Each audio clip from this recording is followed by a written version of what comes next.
I'm Claire Healy. And I'm Sean Cordeiro, and we work collaboratively together. Mainly sculpture, installation, some video, photography.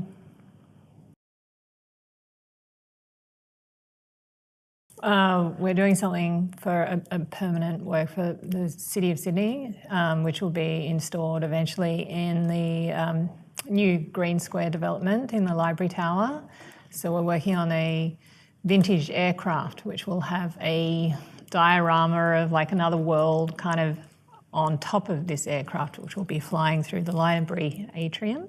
The work's called Cloud Nation, and it makes use of the library is a very special space in that the library is actually on the basement, but it's within a void, so you can actually see from ground level, you can see into the library. So we're positioning the aircraft inside the void, but you can actually view it from outside. With that in mind, we've created something like Gulliver's Travels, the floating island of Laputa. And that's going to be, but instead of being an island, it's going to be on top of an aircraft. And on top of the aircraft, there's going to be HO scale diorama. And so you can see all these little buildings and people and well, you'll be able to view it from the exterior of the building using a monocular, so you can hone in on this small little world that's happening on top of this aircraft. So that's been going on for like 4 years or something like that. Forever, yeah. But there's this, we're now able to say that we're part of the Australian Biennale next year. And we have a new work that we're working on, which is based upon gasification, which is an old technology that was used extensively during the Second World War.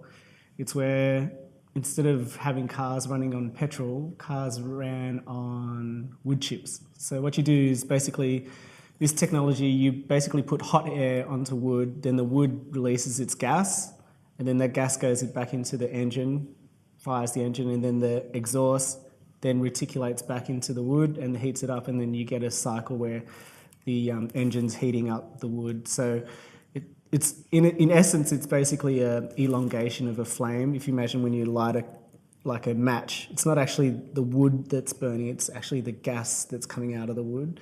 So so it's we're taking a 1957 Mercedes-Benz and we're putting the gasification unit in that, and then we're going to be driving around.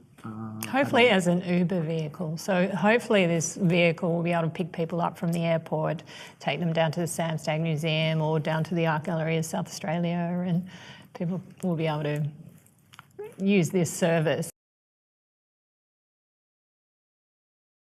Well, I guess art is our life, really. I mean, it's constant. It's our job, you know. But I guess it's an important means to convey certain messages to the world and the world we live in, the issues that we're always being faced with, and being able to bring. It is a platform in a sense to be able to bring certain things that are constantly playing within our minds of the way we carry out our lives. I think it's an important vessel or means of being able to convey ideas. It's quite strange, in art making is an odd thing in that it can be so solo in the making, and it's not very natural. Human beings are, they're pack animals. They're like dogs. They work well in groups. And, I guess that part of having a collaborative practice is, just being with someone else, being able to bounce off ideas, be able to use other people's skills, getting a different perspective on things. And then, so that's a positive thing. But also, it can be also negative in the sense that, we create our own gang and then we just bounce off each other and we think that we're on some kind of path, but maybe to everybody else, we're totally off key. Which I think often happens. Like sometimes we will go to an exhibition and our favourite thing is often we will both like the same thing, but it will be something that no one else will like. Yeah, it's a thing that never sells. It's I really like that. But that's okay. I think sometimes, on an emotional, as an artist, you can take on an awful lot of stuff, and I think to work collaboratively means that you don't fall down and, you know, react too sensitively to something when the other can kind of, you know, help you through stuff that, you know, might be just too hard to do alone. So it's nice to have that other person around to say, everything's okay.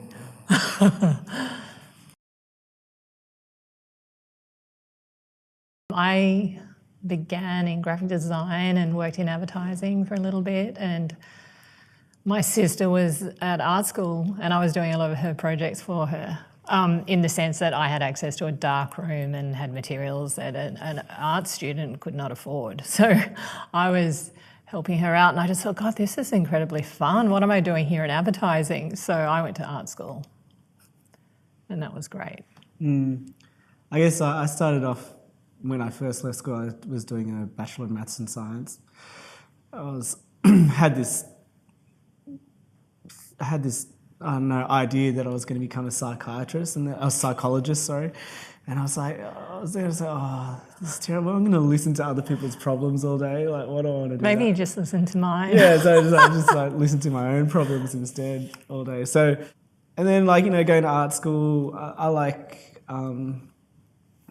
although we have we have a conceptual based practice, like we come from a sculpture background, and I personally like, you know, making things and the act of forming things and stuff. So, you know, I think I often think about, you know, what kind of other jobs I could be suited to do, and then I think that, maybe this is, I'll just stick. I mean, I think somehow, I don't know, you take all these paths through life and stuff like that, and I think, yeah, I'm pretty happy. You know, I think I have the skill set to do.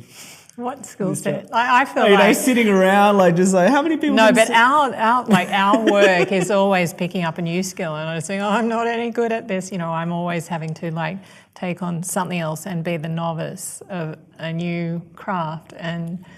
But I think that's the nature of our practice. We're always using the found object and marrying it up, and that might have some kind of craft element that we will have to learn.